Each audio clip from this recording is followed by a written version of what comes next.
what's your best advice for nurses listening out there that may want to do something kind of similar to what you did?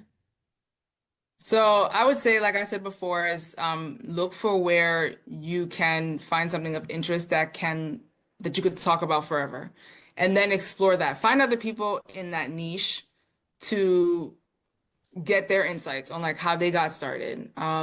So that way you could see if this is something that you're really into. It's also great for you to have a financial stability before you do something like this because you really don't know how much it's going to cost before you turn a profit. Okay. So it's good to have a good financial baseline before you decide that, hey, I'm going to go full time into this. Or maybe you even don't want to do it full time, but still, like if you kept it as a side hustle but you still need to feed it until it feeds itself. So having your money together before that makes it so that you don't have to feast and famine and like you could actually enjoy the work because it's not dependent on its success. Like you don't have to, when you send an email to your audience, if they don't buy, you don't have to feel like, oh my God, I won't be able to pay my mortgage. Like you really want that space in your life. So get your money together. Yes, yes, yes, yes. I can't agree with that more. I see a lot of posts that equate quitting your day job to success in Mm, entrepreneurship. And it makes me so nervous that everyone's just going to quit their day jobs to I I know. guess be like successful on social media. And I'm like, you guys, that might not be the right choice for you. Like, I don't think that's a great idea. We shouldn't all do that.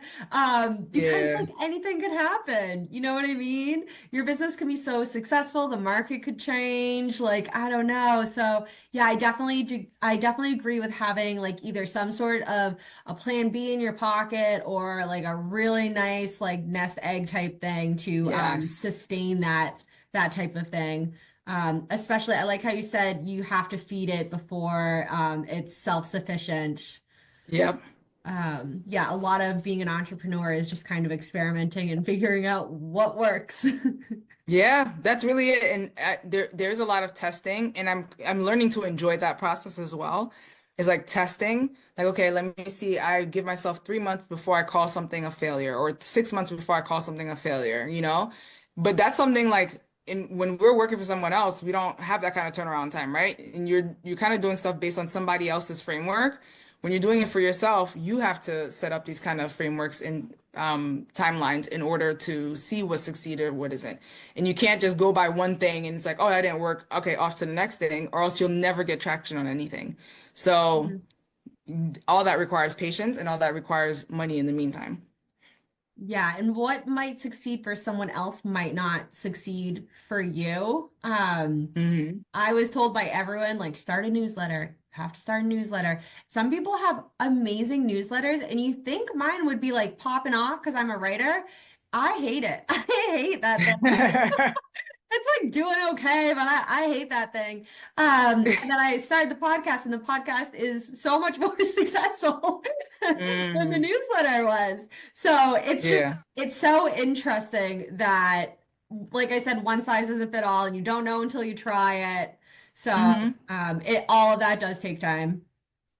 The other thing I want to add too with Mm, that, because every one thing I've noticed, especially because, now being a business, everything is B2B to you, right? mm, So what I notice is that everybody says they have the answer, right? The reason you're not successful is because you're not doing this, which feels like crap. Don't listen to them, okay? Trial things, like I said, little by little until you find the thing that works for you.